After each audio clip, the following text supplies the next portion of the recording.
What's going on, everybody? Welcome back to the PFF NFL show. Trevor, Sikkema, Dalton, Wasserman here with you guys to continue our post-combine coverage and how the 2025 Scouting Combine changed how we think the NFL draft is going to go at the end of April. Yesterday, we did a mock draft, so if you guys missed that, you can go back to the channel, check that out. It's on the live tab. Myself and Max ran through a first-round mock draft and had a lot of fun, honestly, with the chat. That was one of the most lively chats that we had all year, and that was a blast to go through that and talk about a lot of different post-combine scenarios.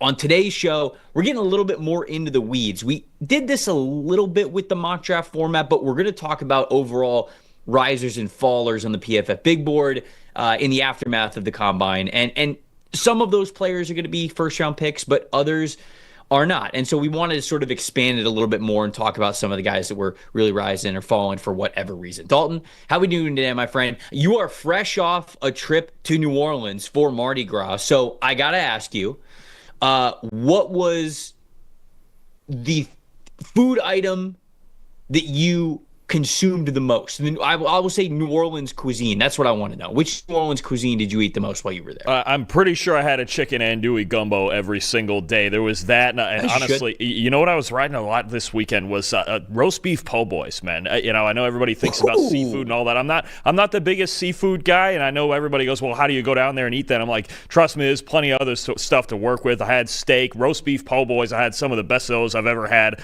The gumbo, obviously, gator sausage, that'll do. I mean, just everything, man. I say it all the time. It's the best food town on the planet, and I certainly, between that and all the drinks, I certainly shortened my lifespan this weekend. I'll tell you that much. New Orleans is a beautiful place for all sorts of calories, liquid and food variety. Walt's already in the chat. I want to shout this out before we get into our top risers that we have for the show, because we'll go risers, fallers, and then risers. We'll do a little positivity sandwich here. Start the show off with some positivity, talk about some guys that weren't as impressive as we thought they were going to be, and then we'll end with some positivity as well to get you on your day. Walt is asking, who's the number one center in this draft? I'm very curious as to what you might think here, Dalton, because we have a lot of offensive tackles that we're sort of converting to center.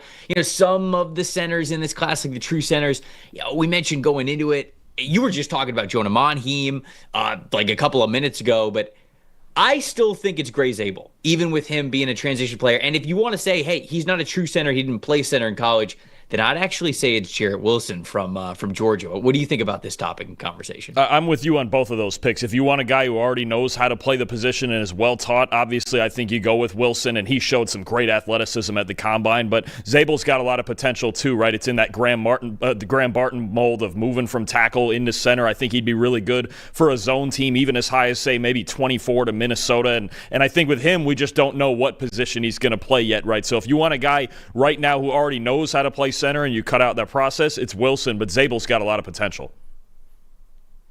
I'd agree with you. I think that's where I would go as well. There's a lot of fun converted center players, guard to center, tackle to center, but there's not a lot of true centers in this class, and I do think that Jarrett Wilson is the one that intrigues me the most, especially after a fantastic combine. All right, let's dig into some of the risers here in this class. We'll go 5 risers, 5 fallers, and then 5 risers. So we'll give you 10 guys that we think are going up the board. The way that we're going to do this is we're going to sort of reflect on their combine performances and get to that, because I haven't heard Dalton's thoughts on that, because we were done doing combine stuff in person last week when we did the mid-combine mock draft, and so I haven't really heard Dalton's full thoughts with the entire combine event in the rearview mirror. So this will be fun for me just to hear this, but we'll shout out a couple players here. And the way that I want to do it is I want to look at average draft position with these guys. So if you guys go over to the PFF mock draft simulator, a really cool thing that we have is you don't have to just pick the players, be like, oh, okay, this guy, I like this guy. You could do some research on it too. There's an analysis tab. It tells you,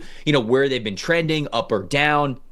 If that's something where the average draft position's been going up, you can see that analysis. We've got some for a lot of those guys. We're filling that out right now. But if you go over to the trends tab, you can see which teams have been selecting this player the most. Have they been going up or down in their average draft position? So I want to bring that all into context as well to help you guys use the mock draft simulator a little bit better. Let's start with the star of the show, and that was Nick Emanwari, the safety from South Carolina. This is somebody who, full transparency, I had ranked lower. I always felt like Emanwari was more of a late to mid day 2 pick. I love the athleticism. You see it on tape, but a lot of his biggest plays are sort of gifts. I will say that. Bad throws, especially in coverage. I think there's some limitations that you have from him when it comes to man coverage ability and flipping the hips. But I mean, the numbers do kind of speak for itself when the NFL talks about gravitating towards alien-like athletes. So 4.38 40-yard dash, over 43-inch vertical, over 6-foot broad jump. His average draft position right now is a 62.5 because I had him ranked in the 90s on the PFF big board. Now, that's obviously going to skyrocket because I think a lot of people are viewing Nicky Manwari as a first-round lock at this point. So this exercise will be a little bit different for other players, but I would assume that you think that his draft position on draft weekend is going to be much higher than the average draft position that he has right now, correct? Yeah, it's starting to feel like he's going to go somewhere between the high teens and maybe down to number 40 if you start getting in a territory where, okay, he's still an early second-round pick, but I think even as low as maybe, say, 37 to the Raiders and early in the second round, I don't think he would get by there with a team that has a lot of needs in the secondary. I think the Saints would be willing at 40, but and then I even look earlier. I think he would be a guy that Dan Quinn looks at, say, for Washington at 29. I think even, Baltimore, if they want to add to that depth, Tampa Bay, if they want to put somebody else next to Antoine Winfield and let Winfield roam the box or have the two of them as just these versatile freaks. So I think he's become one of these wild cards late in the first or early in the second round with that level of athleticism. And at 6'3", 220, right? These bigger safeties. You talk about Kyle Hamilton, you talk about Derwin James. Everybody's trying to find that guy at that size who can do everything for you. And you saw the coverage grades, and he's a great tackler at that size, of course. So, those are some of the teams that I think about need help at that spot. Even all the way up at the Bengals at 17, would we be that shocked with as much as they've struggled since they let Jesse Bates walk if they took a guy like Manwari? So his stock is definitely rising. I don't see him getting out of the top 40 at this point. I know he's got some things to work on. He's a bigger guy who's got to work on some change of direction. But that level, there's good athletes, there's guys who have good combines, and we have plenty of those. But this was a freakish level combine that's going to have him rising up every team's board. Yeah, and I think he's a better football player than, for example, Obi Melifonwu, right? When Melifonwu was coming out of UConn, he had the crazy combine and everything. I do think that Manwari is a better football player. I think I'll probably land somewhere with him in the between 30 and 40 on my final rankings, just because I do have overall concerns, right? I mean, you look at a couple of the teams that we have Nicky Manwari most drafted by for the mock draft simulator. The Chicago Bears lead the way with 7%. They've got that extra second-round pick, so I think that certainly helps in this regard. You mentioned the Cincinnati Bengals as a fit for him. The Baltimore Ravens are as well, and those are the next two teams, both at 5% there, that have been the teams that have picked the Manwari the most in the mock draft simulator. I just here's an example. We're all seeing the Dolphins drafting Manwari at 13. And I think a lot of reason is because, hey, the safety position wasn't what it needed to be for the Miami Dolphins this year. They're moving on from Javon Holland. Let's give them a safety in Nicky Manwari. I don't know if I really see him that way. That's not calling a guy a safety, and we're going to do a better job about contextualizing this with players, is like Nicky Manwari and, for example, Kalen Bullock from last year's draft. They're both labeled as safeties. They don't play the same position. They're both labeled as the same position. They don't play the same type of role for a defense. And so, for Miami, hey, if they just want to get an athletic freak in Nicky Manwari and try to play him in coverage a lot, I guess you can. I like him when he's in space because he has obviously really great movement skills, but I think there's some stiffness limitations with him when it comes to how fluid his hips are and being able to stick hip for hip in man coverage when it comes to guarding tight ends or people out of the slot. I like him at the linebacker level. I think he could be a good run defender, but sometimes a little bit of lack of weight when it comes to him compared to linebackers shows up a little bit. So this is a very intriguing player. The NFL takes chances on guys like this because you probably should because of all the rare tools. But I'm a little bit more hesitant. And if I'm lower on Manwari and I sort of miss for it, so be it. It could be a learning lesson for me in scouting when it comes to where he lands and how they use him and all that kinds of stuff. But I am not this universal, yes, you take Nicky Manwari and you just never think about it again kind of a thing for every single team in the NFL. So are you as hesitant on him as I am? I don't want to sound like a hater. I like him as a player. I just think we're getting carried away at this point with him being mocked as a consensus top 15 pick, especially to the Dolphins with that fit there. Yeah, no, I think I look at maybe the highest being, again, Cincinnati at 17 and maybe Tampa Bay at 19. I think more likely somewhere, like you mentioned, in the 20s or 30s. I think there's a couple teams in the 20s that could use them. I would be really surprised if Miami didn't go offensive line at 13. And then if you're looking for a more direct Javon Holland replacement, maybe somebody like Notre Dame's Xavier Watts at 48, or they try to trade up in the second round to get a Xavier Watts who fills more of that coverage kind of center fielder role. I think Eamon, you're right. At 13 does feel a little bit high. I think I've even heard some of 14 to the Colts to try to help out that secondary. I think it's much more likely that he goes somewhere in the 20s or 30s. Again, like if he's going to the Colts, I like him at linebacker more than I like him at safety. You know, it's Nicky Manwari is very fascinating, and I think a lot of people are freaking out about the combine he had. I've said this multiple times over the last week. There's a scouting mantra that is don't count traits twice. If you thought Manwari was fast and athletic and crazy when he was on tape, don't give him bonus points when he tested like that. Now, testing at a rare level, you can give him a little bit of a bump that way, because I don't think anybody watches anybody on the field and thinks that they're going to test like he did. So it's understandable that he's a little bit of a riser there in that regard, but I am hesitant to just how much of a riser he is. He's certainly a riser on the PFF big board. He's moving up from, I think he was somewhere around like the 80s. And that was me also not getting to his final eval in safeties for too long, because it was the last position that we went over. So he is going to jump, I think, between the 30s and the 40s when it's all said and done. But I think I am going to be a little bit lower on him for those reasons. Armand Membou is the next guy that I want to bring to the table here. Is the offensive tackle from Missouri, who tested like the best offensive tackle that we have in this class. And I think as Will Campbell's arm length was even worse than we thought it was going to be, both in arm length and with wingspan.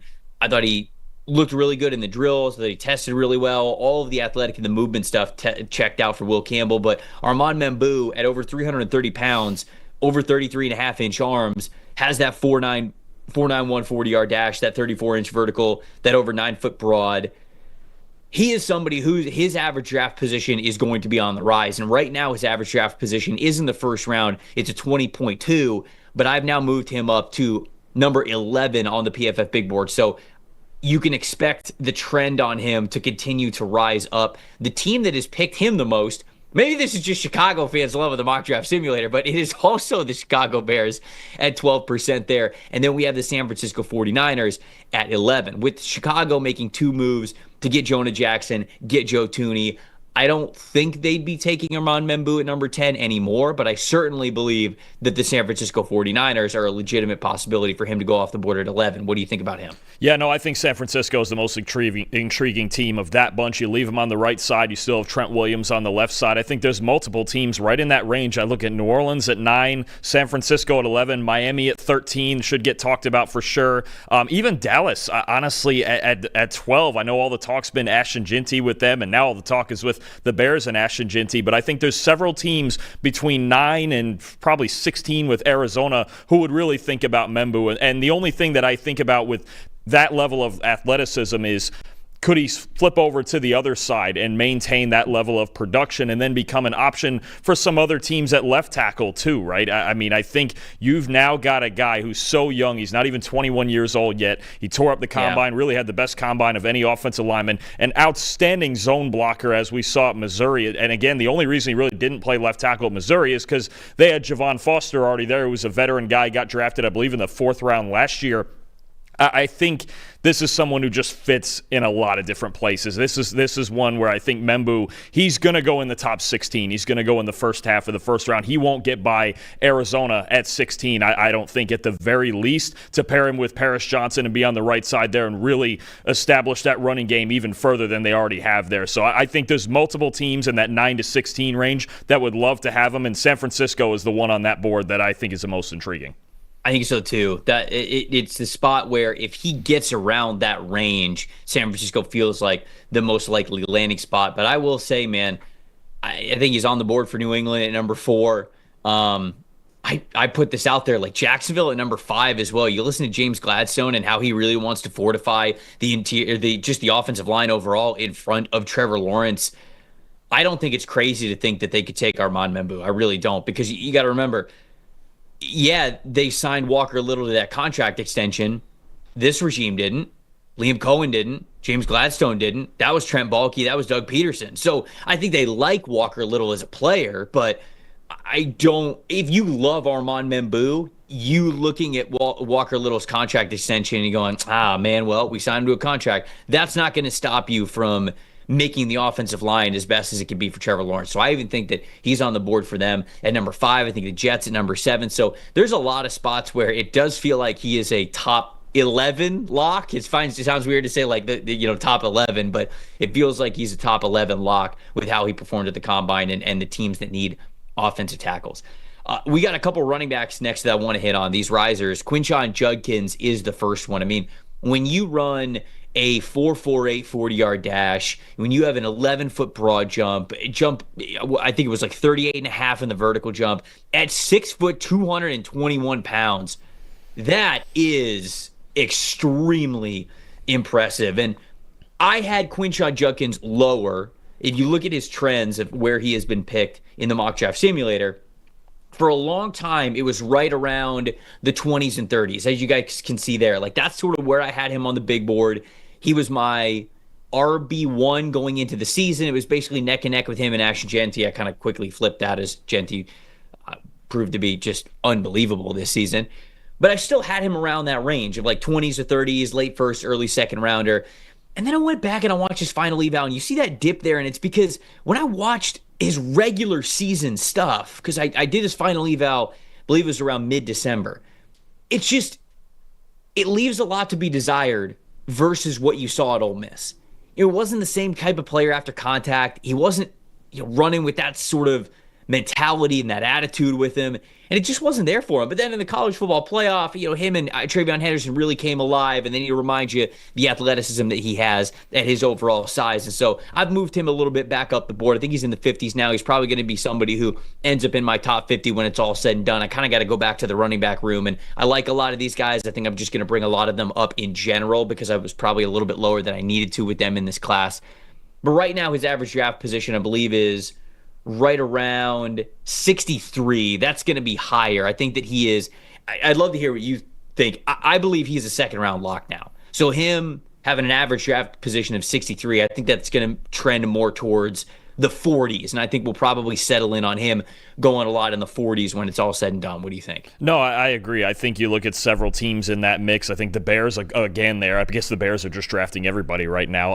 The Bears, the Cowboys, even Arizona, if they want to get someone in there behind James Conner. I think there's a lot of fits. And I think for me with Judkins' tape, over the last 3 years, he's really as consistent as any back in this class, more so than giving you that highlight reel, those big long runs. And I was a little surprised that he ran 4.48, to be honest with you, because I didn't think he had, that's not top end speed, but that's pretty darn good for him to run in the 4.4s at that side. I think even somebody like Sean Payton in Denver would love to have him as just that consistent back that makes people miss and gets 5-6 yards all the time, right? He's not going to rip off a ton of 40, 50-plus yard runs, but Judkins is really consistent. He makes a ton of people miss. Third most missed tackles forced in the country over the last 3 years behind Ashton Jeanty was first on that list. I can't remember who was second. Nobody that we're talking about in this class. But I just think you're exactly right. I think he's like the perfect mid to late second round back that you get. He's a starter. You probably get another back in there, a receiving back to kind of complement him on third downs. But Judkins, I think as much as any back in this class, you know exactly what you're getting. I had him RB5 going into the combine. I think there's an easy debate to have him maybe 3 or 4. He's just so darn consistent. You know what you're getting out of him. And I think that's what you're looking for in a second round starter. Walt says he's higher on Travion Henderson than he is Quinshon Judkins. He said the tape doesn't seem explosive. I sort of, again, kind of saw the same thing. When I watched him during the regular season, I felt like there was that lack of pop, that lack of explosiveness. And especially when you look at it versus what he was when he was at Ole Miss, it was a little disappointing to me. That's why I brought him down a little bit. But I do think that the combine reinforces just the overall athleticism that he has. Now it's a matter of how much do you bet on that? How much is that something that you think, okay, the college football playoff version of him is the real version of him moving forward. Some teams that have drafted him, he's drafted the most by Chicago, and even if Chicago fans have done the most mock draft simulator runs, that one actually does make sense with them having those 2 second-round picks where they can take him. Dallas Cowboys is the next at 13%, and then the New England Patriots at 10% is next on that list. So those are 3 teams that definitely need running backs, no doubt about that. The next back is a fan favorite of mine, R.J. Harvey from UCF. This is somebody who I thought tested very well for the kind of back that he was. A 4.40 40-yard dash was great to see. 5'8", 205 pounds is what he was listed at the combine. 38-inch vertical, over 10-foot broad, almost 11 feet in the broad jump. This was a player who I didn't even need him to necessarily win with a lot of speed. And showcasing this sort of speed and explosiveness now tells me that he can. His average draft position's 93 right now in the mock draft simulator, but he's somebody who I've moved up a little bit because I already loved so much of what I had seen from him beyond having that top speed. And I didn't know if he had it, to be honest with you. And so now he does. His missed tackles forced per attempt average is extremely high. He'll make you miss in a phone booth, if you will. That's my favorite trait, along with yards after contact. And I think he has high averages in both of those cases. So now you throw a little bit of extra juice above expectation in there for RJ Harvey. He's one of my favorite backs in this class. Most drafted by the Minnesota Vikings at 19%. I think that would be a great fit for RJ Harvey. Dallas Cowboys and the Patriots are next again at 16% and 9%, just because they have such big running back needs. I feel like the simulator would gravitate towards that consistently. What did you think about RJ Harvey and his combine performance? No, absolutely. I was surprised by the 4.4 flat too there in the 40, because honestly I thought he was going to run something closer, if not over a 4.5. I think that home run speed was the one thing I questioned a little bit on his UCF tape, but maybe I have to go back and look at it a second time. He did have the second most explosive runs in college football this year, behind Ashton Jeanty. He's a little bit smaller, doesn't fight through contact as much as he does shake tacklers, but great vision. It was a diverse run scheme that Gus Malzahn ran there at UCF. He carried a huge load even for a smaller guy. And, a team I find interesting on that board that you mentioned is the Dallas Cowboys, because it's come out recently that they want to re-sign Rico Dowdle and then maybe find another complimentary back, which if that's the case,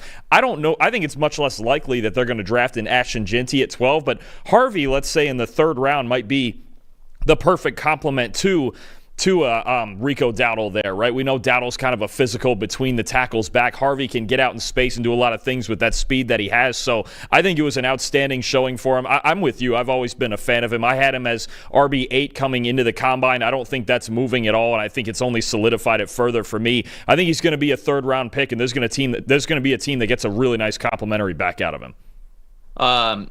A little bit of breaking news here, not major earth-shattering news, but Mitch Morse, the center for the Jacksonville Jaguars, announced his retirement. So he was somebody who I don't think lived up to what they wanted his expectations to be in Jacksonville, but somebody who has had a good NFL career. He was sort of already somebody that whether he was going to be there or not, they were probably looking to upgrade that offensive line. I wonder if this makes Will Campbell now in play. The reason I'm bringing this up is because we just talked about offensive line with Armand Membou. I wonder if this brings Will Campbell now into play at number 5 for them to potentially play guard, potentially play center for them, even though he hasn't played center before. It's just something that I could see them doing. Getting back to the risers, Jaden Higgins, last riser that we have here before we take a little bit of break and get to these fallers, these guys that were a little bit more disappointing. But Jaden Higgins absolutely was not. Measures in at 6'4", over 210 pounds, 4.47 40-yard dash, 39-inch vertical jump, over 10 feet in the broad, almost 11 feet in the broad, 3/4 the way there at least.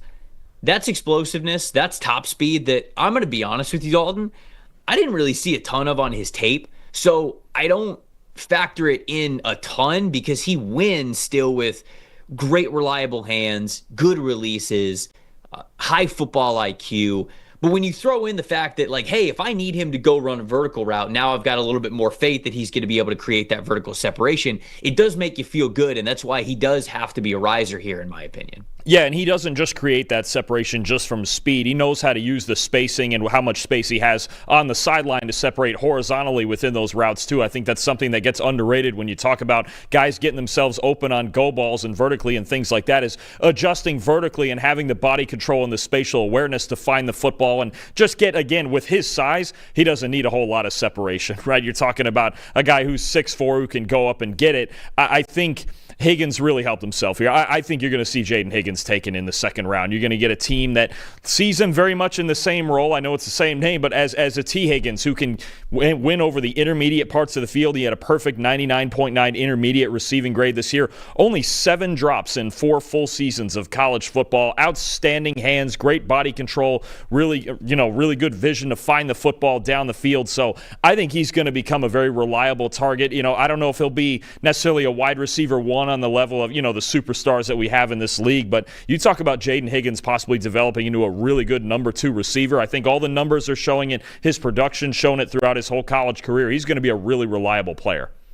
I agree. I've got him 51 on the big board right now. His average draft position is 56. That is in the second round. It's the late second round, but I certainly think that there are a lot of teams that'll be picking in the early parts of the second round, maybe even the back end of the first round, that could entertain the idea of him being a member of their organization. I think that Green Bay at 23 is probably the earliest that we would start to think about him, in my opinion. Maybe the Chargers at 22, I guess, because that's right around the same ballpark. Houston Texans at number 25. Ultimately, I'm with you. I don't think he's going to be a first-round pick at this time, but man, it was great to see him have as good of a combine as he did, and it really rounds out his profile of a really good wide receiver. This is just now, if somebody wants to draft him a little bit higher because they just love the dude and they want the guy on their football team, obviously that is something that is in the realm of possibility, but he feels like just a really good second-round receiver. Like a really good, whether it's early second round, mid second round, late second round, just a guy that goes in the second round and you're super happy with it. That's the type of receiver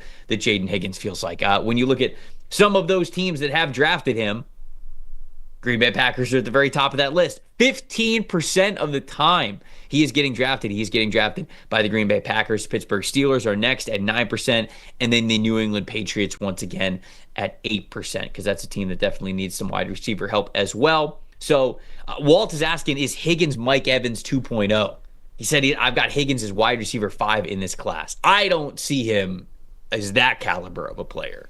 What do you think about Jaden Higgins? No, I think at his ceiling, he's a lot like T. Higgins, right? He's got the big body. He's got the body control. He's got the ability to win over the middle and in the intermediate parts of the field. He runs incredible slant routes out there, one-on-one as the X. Again, he can win downfield on the vertical routes. I think it's much more in that vein of a T. Higgins, where you can throw him the ball pretty much anywhere within his catch radius, and he's going to find a way to get it. I think Green Bay is a great call out. I think Dallas could be an option at 44 even. And even some teams that you may not think need another receiver. But, I look at even maybe Chicago at either 39 or 41 if they want to move DJ Moore inside and move him in the slot a little bit more. I think there's a lot of options for Higgins. He's going to be a reliable player. I think a top 50 selection is very much in line for him.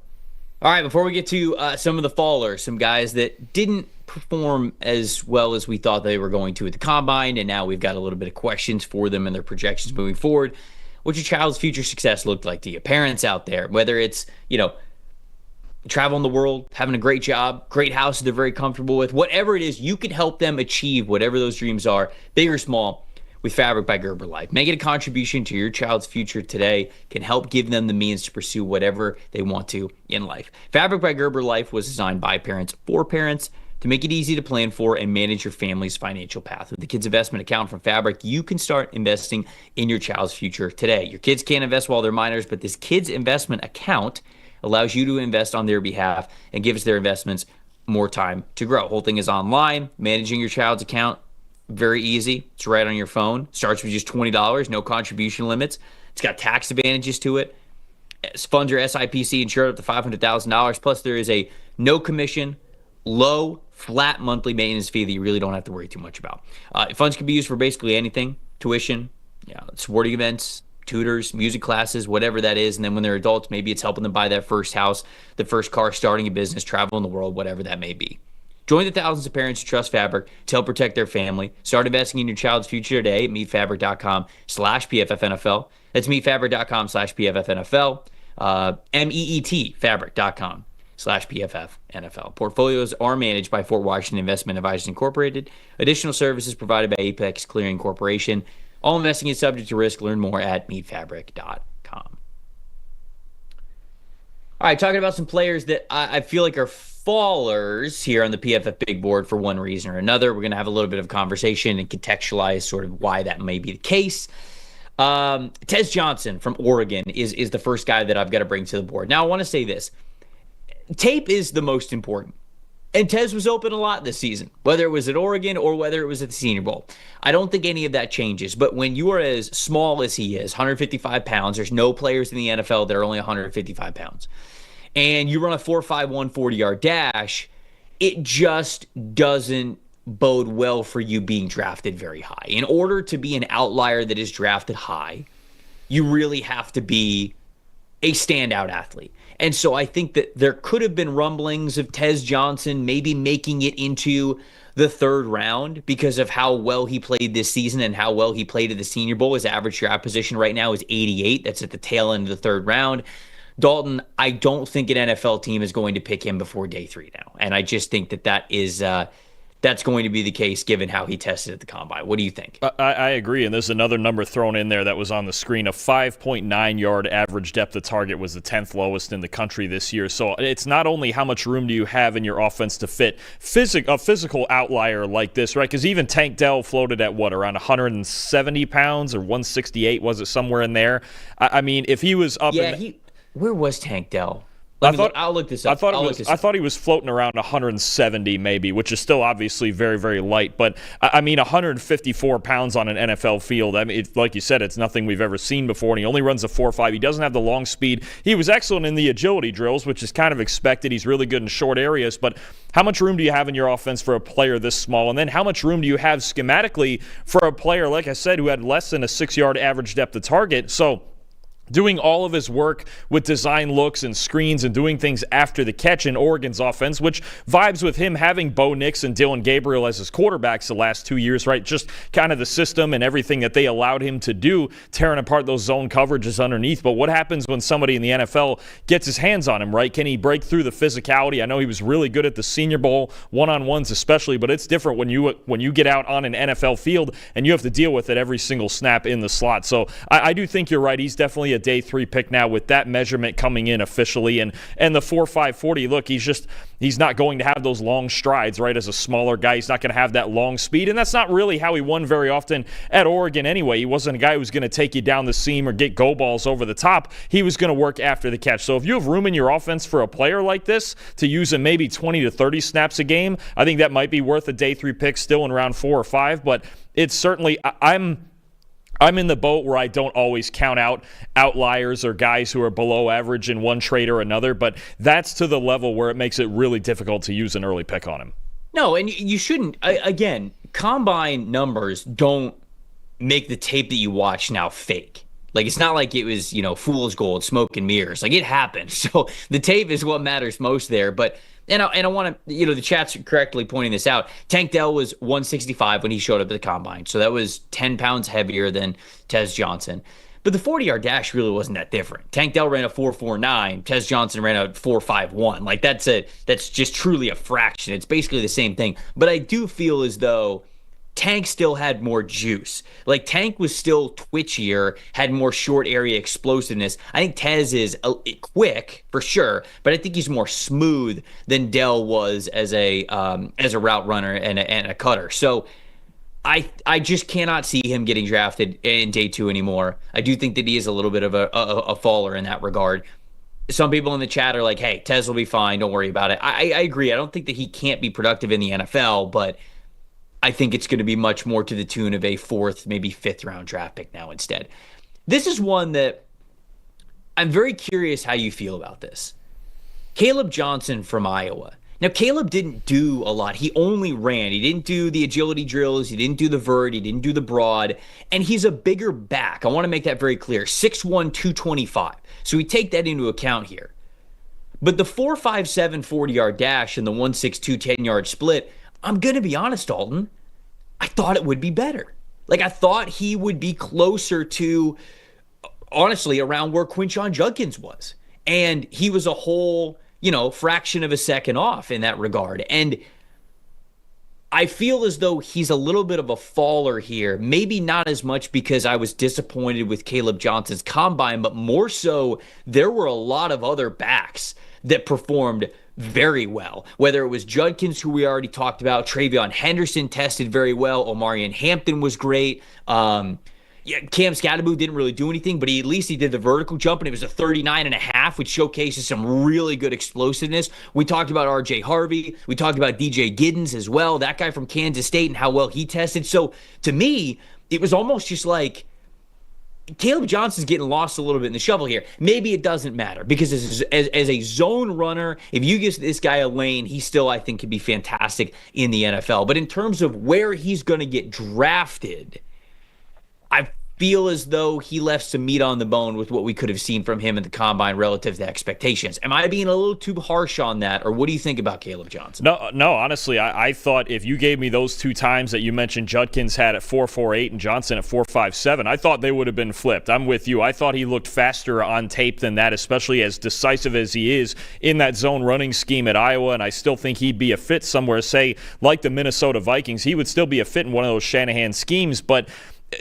maybe it's just a case where he's faster in pads than he is, or on the field, right? Game speed versus 40-yard dash speed. I think it did feel kind of odd where I was like, well, how is he the one guy that ran slower than we thought he would, right? And I think you look at 43 explosive runs this year, 6.4 yards per carry. I mean, he was Iowa's offense. He single-handedly carried that offense and obviously got a lot of volume, but he was explosive along with it, and the speed is what made Iowa's offense different than it had been in past years. So I do think it's odd. I think he's still in probably second-round consideration. I think there's going to be a lot of second looks taking it. Okay, how explosive is he? Are these runs just a matter of, poor angles from the defense and things like that? But I still think part of it can be that decisiveness when you make those cuts and really being a step ahead and knowing where you want to be as a back can open up bigger runs for you. And maybe he really is a high 4.5 guy and he just makes the most efficient use out of it. So it's worth a second look for sure. I think you get in that argument of, okay, maybe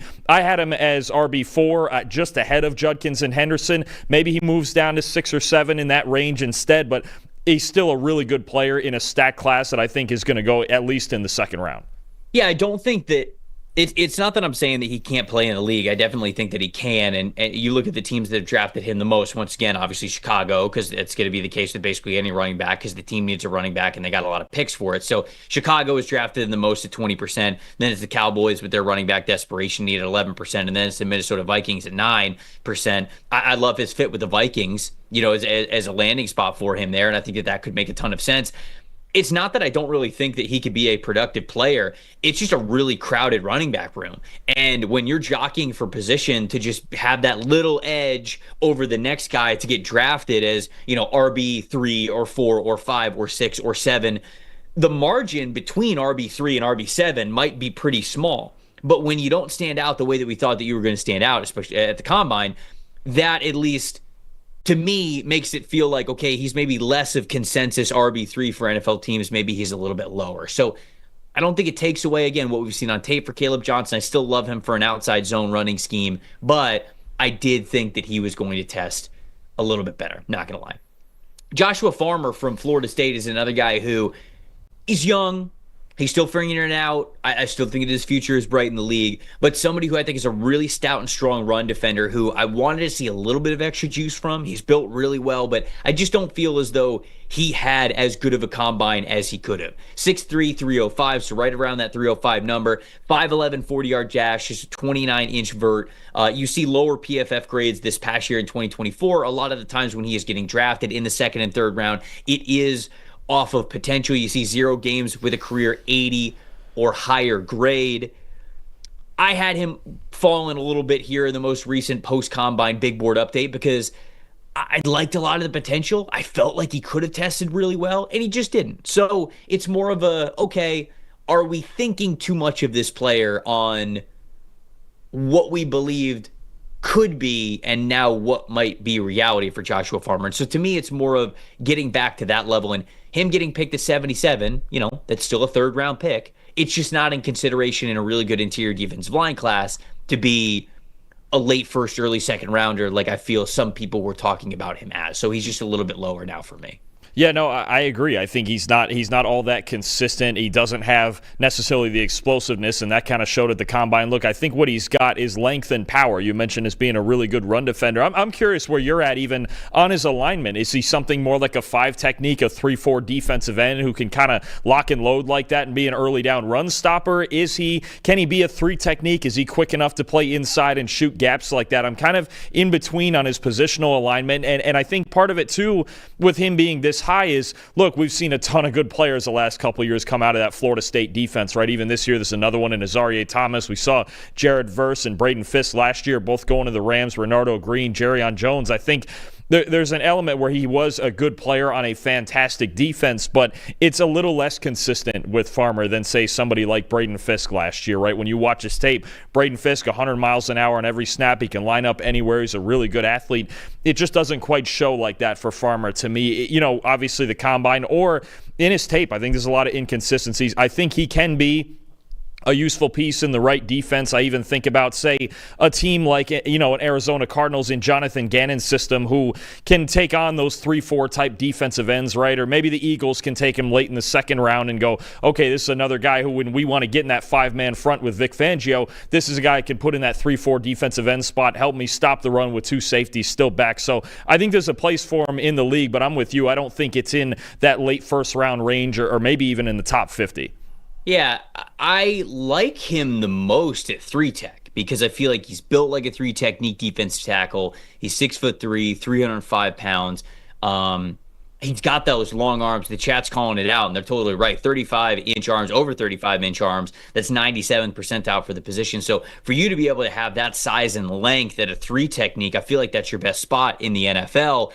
But I would have liked to see a little bit more juice from him. If he would have tested like a better athlete at the combine, then I could go to, okay, you don't have a lot of pass rush moves yet, but I feel like, the potential is just very, very high to develop those moves and for them to be very effective. I still think that he is going to develop those moves. I think he's an NFL player. I just think it's more of a 3rd-round pick than it was an early 2nd-round pick like we were viewing him before the combine. So just a little bit of a context and a little bit of a faller there in that regard.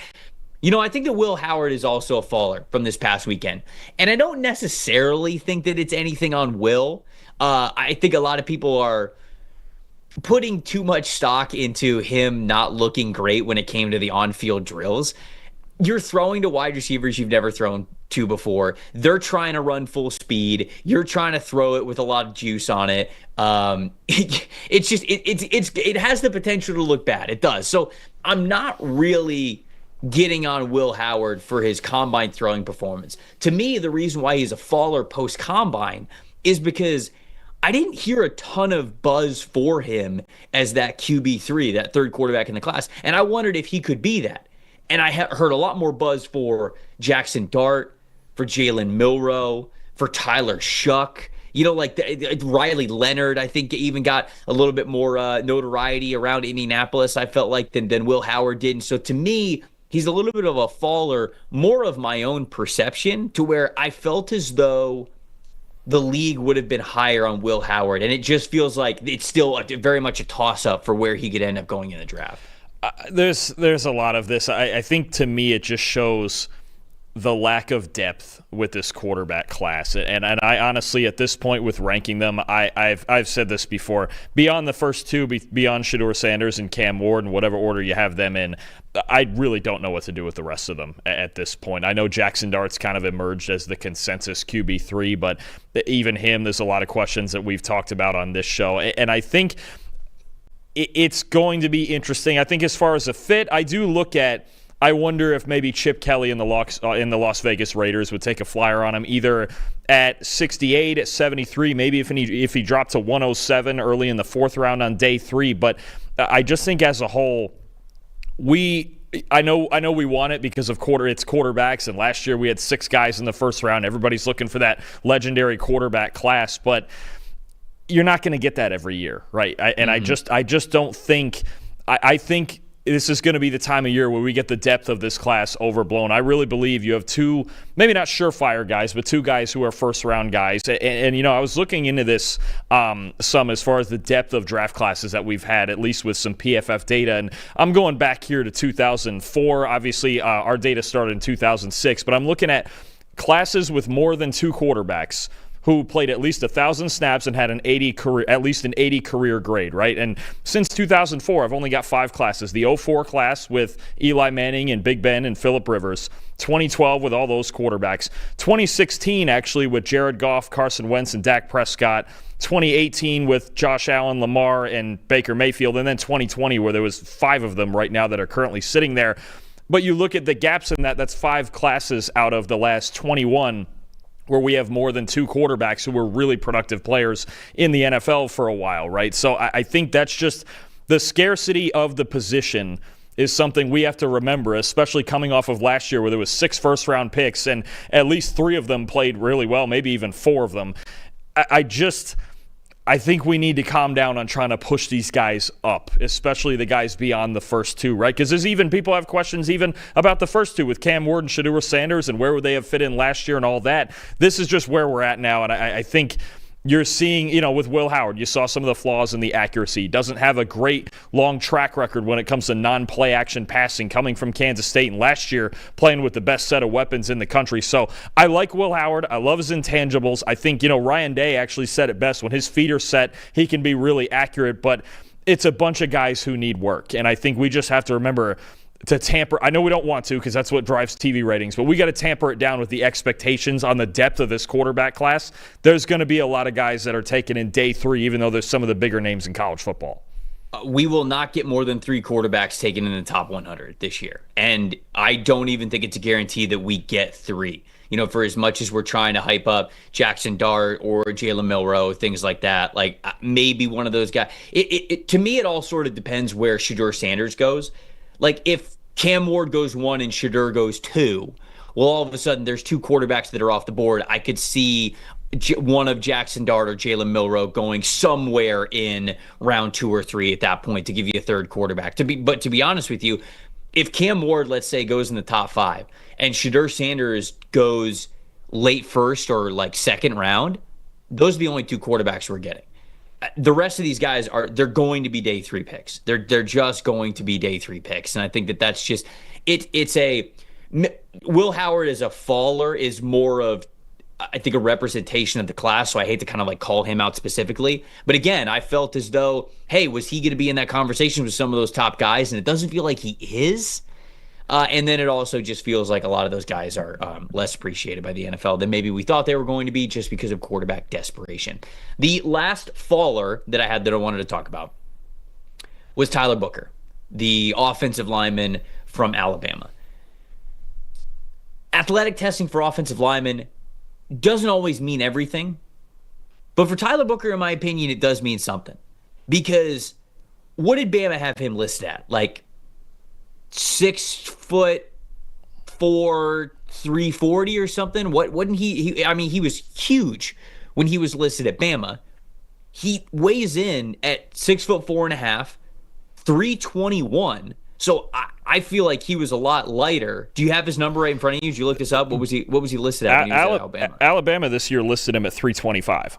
They did? Okay. Well, I think that he was higher in years past. So anyways, I felt like he was playing bigger. So anyways, I guess he's right around his playing weight then. So I should just give him that positive there. But 5'3", 840-yard dash, 27-inch vert, just a 7'10 broad. These are not good athletic numbers. And if you want to say to yourself, hey, Tyler Booker is a power offensive lineman, it doesn't matter, he's just going to be a dude who like moves people off the ball and all that, I could say to you, okay, I agree with you. He's more of a man gap scheme blocker. How early are you drafting that player knowing that he's not a good athlete?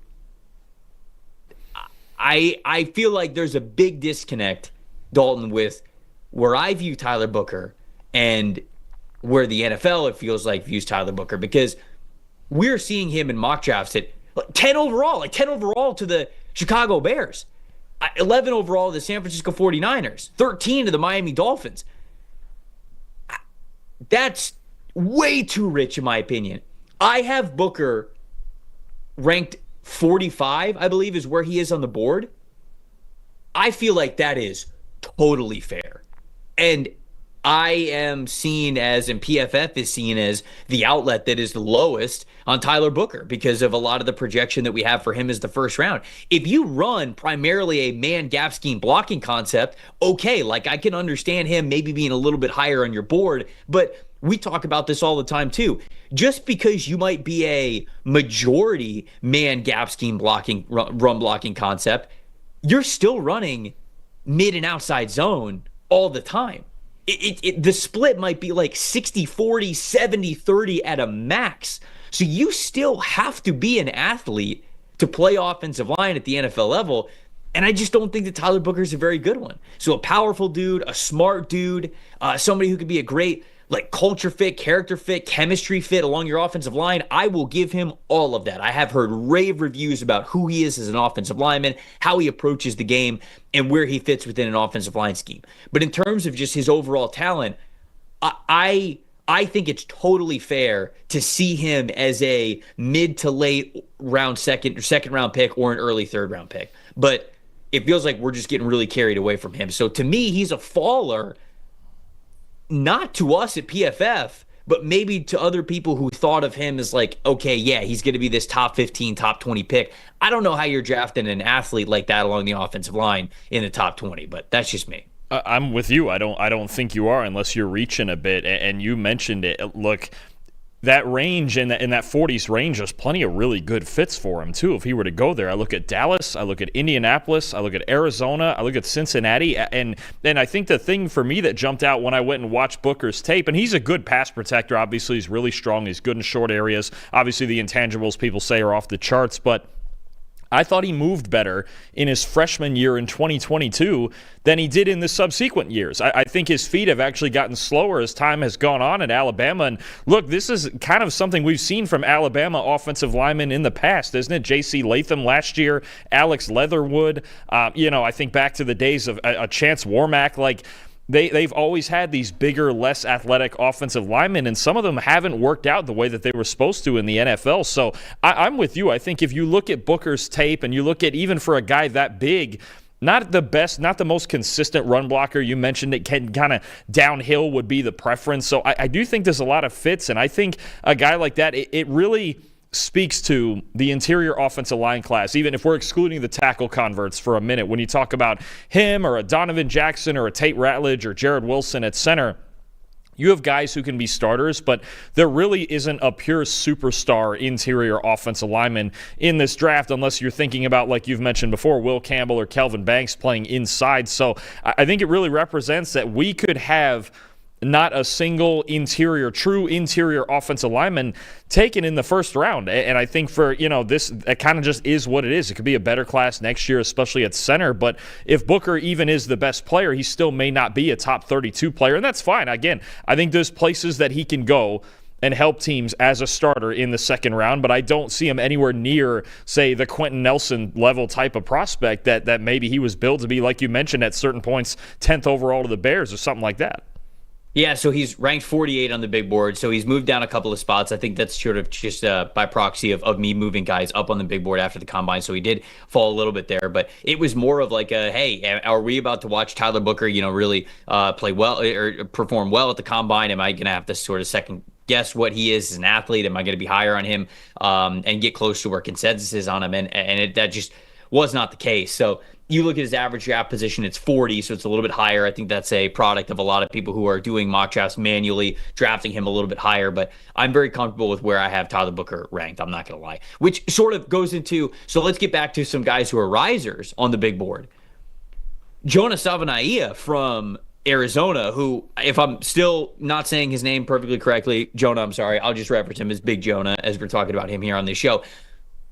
I moved him up a little bit. His average draft position is 78.5. I think I forgot to move him up based off of what he did at the combine, so that will be going up. But you look at him, very similar measurables to Tyler Booker, and yet he is a much better athlete. He's played at guard, he's played at right tackle, he's played at left tackle. He's got that position diversity to him. This is somebody who I got to go back and just rewatch some of these interior offensive linemen because we've got some better testers than I thought we were going to. But like Savanaia is one of those dudes who I've been watching him as an offensive tackle. I'm going to watch him more as an interior offensive lineman now and see what I think about that. But the way that he tested, the way that he moved at his size, is he a better option, a more versatile option than a guy like Tyler Booker? I think that it's worth having that conversation at this point, given how both of those guys perform. But to me, he's a riser. What do you think about Big Jonah? No, I think for me, it solidifies a better chance of him down the line being a starter somewhere on the offensive line. I think the versatility is an advantage. The fact that Savaiinaea could more likely play in his own scheme, that he moves better than a guy like Booker. I still think Booker's going to get drafted ahead of him, right? I think I would agree. I do think he is a better player. Savaiinaea, I think he tested better, but he reminds me a lot of a player like Jermaine Illuminor, who's kind of solidly productive no matter where you put him on the offensive line. If it's at right tackle, if it's at right guard, he was good for the Raiders. He was decent for the Giants this past year. He was one of the few healthy guys out there for the Giants this past year, I believe. I think he can be solid. I think at first he might come into the league. You have to develop him. He's got to get stronger, right? He's not a great run blocker. He's got decent feet, but not all that strong, especially in his upper half. I think he's a player who you could have as a swing guy early, develop him. Maybe even if you want to develop him heavy at one spot, whether it is at guard or say at right tackle, then eventually you've got a starter. But he's going to be someone, I think, who somebody takes in probably late second or the third round as more of a depth piece. I don't think you want to ask him necessarily to start right away. I think he still needs a little bit better play strength as we go on here. But if nothing else, he's, I think, got a high floor as a very versatile backup swingman with a potential to be an average starter, say, again, in the vein of somebody like Illuminor, who's carved out a pretty nice career for himself. Walt in the chat wants Big Jonah left guard for the Raiders, potentially in the third round. I think he can get it. He might. Do you think Jonah sneaks in the second round now, just with how well he moves? I think he can. I do think he can. I think too. A team with a plan, and this is the thing to me with him also, is he's not necessarily going to play guard. I think he's got enough feet to stick at tackle, to stay at right tackle. If a team, even say, if I look at, I don't know, maybe you trade down a few spots. Maybe you don't take him this high. But another one I think about, like Dallas, right, at 44, or they're sitting at 76 also. If they wanted to maneuver somewhere in between that range and get him, and they wanted to really mold him into their starting right tackle, I could see it. You know, again, I don't think in an ideal scenario, I wouldn't necessarily play him right away as a day one starter if I didn't have to. But he could fill in at least the pass protection. His fundamentals and his feet in pass protection are very good. He could do that. I just wouldn't expect a whole lot out of the run game with him. I think about, I even go back, and this was a late first-round pick, how, say, Anton Harrison played for the Jags in his rookie year, where the pass protection got better as the year went on, but he really didn't give you a whole lot of power in the run game. I think there's a similar element to that here. It depends on the team with the plan. I think he'd be better in his own scheme, and the pass protection ability and the footwork at least gives you a floor to go, okay, this guy, he's a good backup at least early on, and eventually we could develop him into something. Let's look at Terrence Ferguson next, the tight end from Oregon, who I think had a fantastic combine performance. This is somebody who showed up at 6'5", 247 pounds, ran the best 40-yard dash of any of the tight ends at a 4.63, had a really nice vertical jump of 39 inches, over 10 feet in the broad, looked really good in the on-field drills as well. His average draft position, before this week, 93.7. Now we've got him ranked at number 76 on the big board. So somebody who I absolutely think can be a third-round pick. When you look at his trends, the team that has drafted him the most, Dalton, is the Denver Broncos at 10%. Now we talk about, okay, they're going to be a Colson Loveland type of a team in the first round. They're coming away with a tight end. If they don't, for whatever reason, if they go a different direction there, I really do think that Terrence Ferguson could be an option for them a little bit later, maybe in the third round. And he even talked about playing with the Broncos and playing in that joker type of a versatile offensive role. The Cincinnati Bengals next at 8%, and then the New England Patriots after that at a tied 8%. Patriots fans doing a lot of mock drafts, drafting a lot of different players. We love to see it because the team's got to get a lot better. But what'd you think about Terrence Ferguson and his rise here by about 20 spots? A couple weeks ago, Max and I on the college show, Like and Subscribe, we ranked our top 10 tight ends each. And as we were talking, we know who the top two guys are, but like 3 through 8 or 9, it's just this big jumbled mess at the time, right? And I think Ferguson's a guy. It started, I think, with this combine to become really clear. In some order, 3, 4, and 5, in some order are Mason Taylor, Elijah Arroyo, and now Terrence Ferguson with the way he showed out at the combine. I think you've got a really solid top 5 with some risers and fallers. We mentioned Gunnar Helm kind of falling off a little bit. Harold Fannin, I think, is a guy who's fallen off through the pre-draft process a little bit lower. Ferguson's a guy who's really benefited from that. So maybe you have him as the third best one. Maybe he's in at 4 or 5. Arroyo and Taylor both have looked really good throughout this whole process, but certainly helped himself. I think there's no way he gets out of day 2. Maybe an early to mid third rounder. Denver's a really good fit, like you mentioned. He'd get to play with Bo Nix again. I think there's a lot of teams. Look, you don't have a lot of elite tight ends in the league, right? I think about a team like the New Orleans Saints could use somebody like that. Maybe the Jacksonville Jaguars. Maybe the Bears, who just cut Gerald Everett, and they want to complement to Cole Kmet, somebody they can move around the formation. I think there's a ton of options for a player like this, especially an athlete like this, and someone who led the nation, led all tight ends in yards after catch per reception. So he's got plenty of experience working after the catch as well. If he's going to prove, like you mentioned, to be one of those jokers, there's going to be a ton of fits for him, and maybe even sneaks into the back end of the second round, depending on the type of role that an offense sees for him. You can't be so casual with just being like, if he's going to be one of these jokers, because that makes it sound like you're insulting him.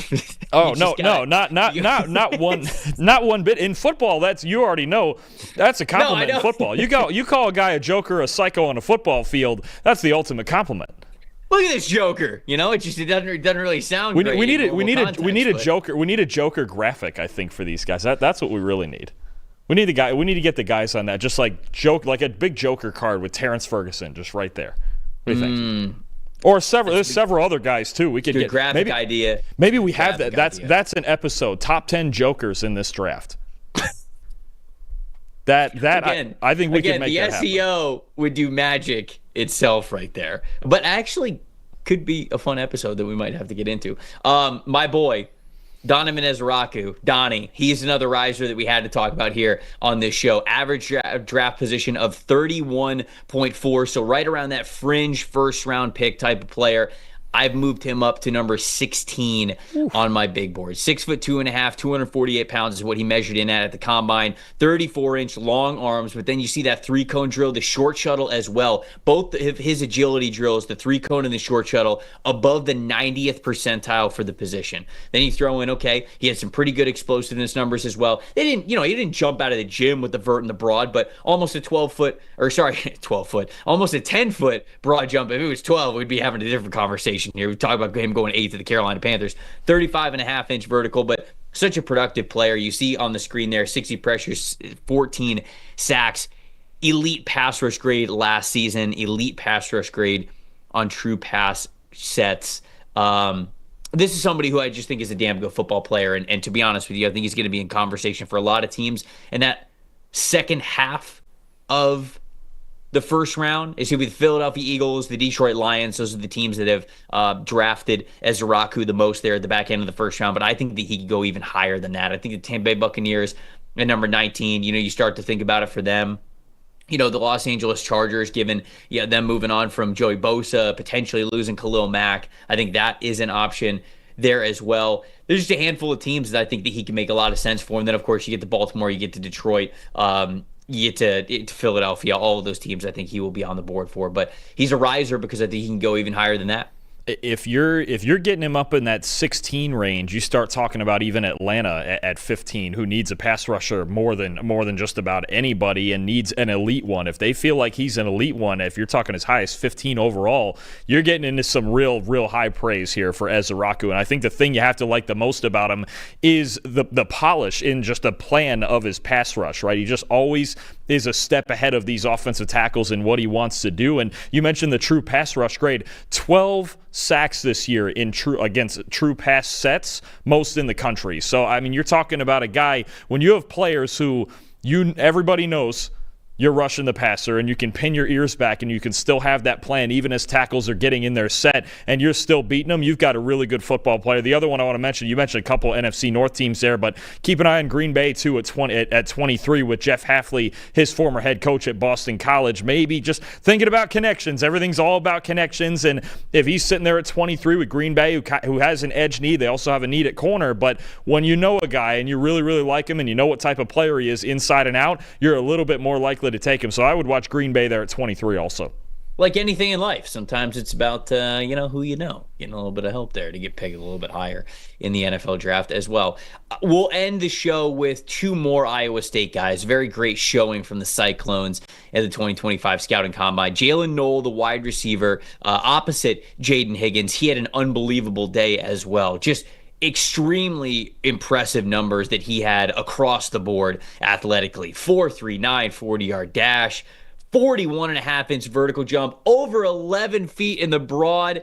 You see that deep receiving grade that he had this past year. I mean, he was awesome. And he was awesome on the field as well. When they got to the on-field drills, he was able to showcase that speed and turn that, track speed, that long speed, that explosiveness into crisp route running. And so the NFL, I think, really loved what they saw there. I had him sort of as this fringe third-round pick before this weekend, moved him up a little bit. He moved up from a 92.4 average draft position to 84 on the overall big board. I wonder if I'm going to have him a little bit higher when it's all said and done. And then the other guy that we're talking about is Darian Porter, the corner from Iowa State. This one is a little bit less of, hey, I'm bringing him up in my rankings because I already had him decently high. You see the 40-yard dash. I mean, this dude's 6'3", 195 pounds a corner, running a 4.3 flat 40-yard dash. You see the great vertical and broad jump as well. Great coverage ability in this 1 year that he was a starter. I have him as a second-round pick. I had him sneaking into my top 60 there, average draft position of 56.7, and he's a riser here as somebody that I want to talk about because I just think at large, I feel like a lot of people out there were seeing him as more of a fourth-round pick, early day 3 pick, and I think that he is clearly at least a third-round pick, somebody that you take a chance on in the third round, maybe even in the second round. So your thoughts on both of the Iowa State guys and sort of where I've got them ranked? I'll start with Porter. I think he's obviously going to go higher in this draft, and I think about the traits he has at that size and the speed he has, the length, the second best zone coverage grade in the country this year behind Jahdae Barron. Only allowed 70 yards the entire season as the primary defender, a 4.7 passer rating allowed. But I think about him at that size. You know who I think about? Pete Carroll. And all those big corners he used to get out there in Seattle and sitting in that cover 3, kind of just sitting back there in the zone coverage, back to the sideline, making plays. Even, obviously Richard Sherman's the obvious one, but I go back to guys like when he had Brandon Browner out there too, right alongside Sherman. I think about him loving those. Even Reek Woolen. Right? Yeah, Tariq Woolen, too. I mean, over there, Woolen leans a little more into the man coverage, but certainly experience in that zone. I think the Raiders, if you want a player, maybe even all the way up at pick 37 or trade down a few spots if you still think you can get him, I think Porter would fit that system really, really well and what Pete Carroll's trying to build in their secondary. We're going to see where they go in free agency because they really need to rebuild the whole unit, but that's exactly where I go with that with the size and speed combination. And then Jalen Knoll, I mean, look, I don't know what Iowa State's going to do on offense next year, but I know what they did this past year with these two guys. And Knoll, the speed is real. You watch him at certain points, especially getting down the seam from the slot. The only thing missing for me in his game is more work after the catch. He's not the strongest player after the catch, but you talk about a deep threat and a really competitive guy who, not only, I know it doesn't matter quite as much in the evals, but such a clutch player, too. I'm telling you, every single time that Iowa State needed a big game-changing play, it was Jalen Knoll making that big play, especially on the deep balls down the middle of the field. So the speed is real. The route running is real. I think there are even going to be debates about who do you like better, say Xavier Restrepo from Miami, who I think is a little more polished route runner and does a little bit more after the catch, and Jalen Knoll, who's got a little more explosiveness to him. You're going to get some really good slot receivers taken in round 2 of this draft. Those are two guys, but Knoll having a combine like this certainly helps him. I think he's certainly going on day 2. Knoll's your boy, too. I remember middle of the college football season, I liked Jaden Higgins a lot coming into the year, and you were like, the other guy might be better. And it was not far-fetched to say that, taking a look at Jalen Knoll. He's great. And it is funny. I agree with you. I feel like he would be – I feel like we could use a little bit more after-the-catch production from him. but his skill set tells you it's there, right? It's just sort of a mentality thing. And so if he became a better yards after catch player at the NFL level, I think all of us would go, yeah, of course. Like, of course. We wanted to see this more in his game. He's got the athletic ability to do it. So there we go. Those are 10 risers, 10 fallers that we had here on the Combine. This sort of puts a bow on our Combine coverage over the last couple of weeks because it's free agency next week. And the shows that we have here on this channel, they're going to be dedicated towards, free agency primers at the beginning of the week when the early tampering period opens. And then, of course, we're going to react to all of the signings and how that changes things for teams for the 2025 season and also their team needs for the 2025 NFL draft as well. So we'll be able to go and review all of those things. Appreciate everybody getting in on the chat, watching the show live. If you are watching the show and you're not subscribed, please do so. We would absolutely love you for it. We'd love for you to come back and get involved in future conversations, whether it's the draft or free agency or whatever that may be. For Dalton Wasserman, I'm Trevor Sikkema saying thank you guys so much for watching and listening to the PFF NFL show. We will see you guys for free agency next week. See you then.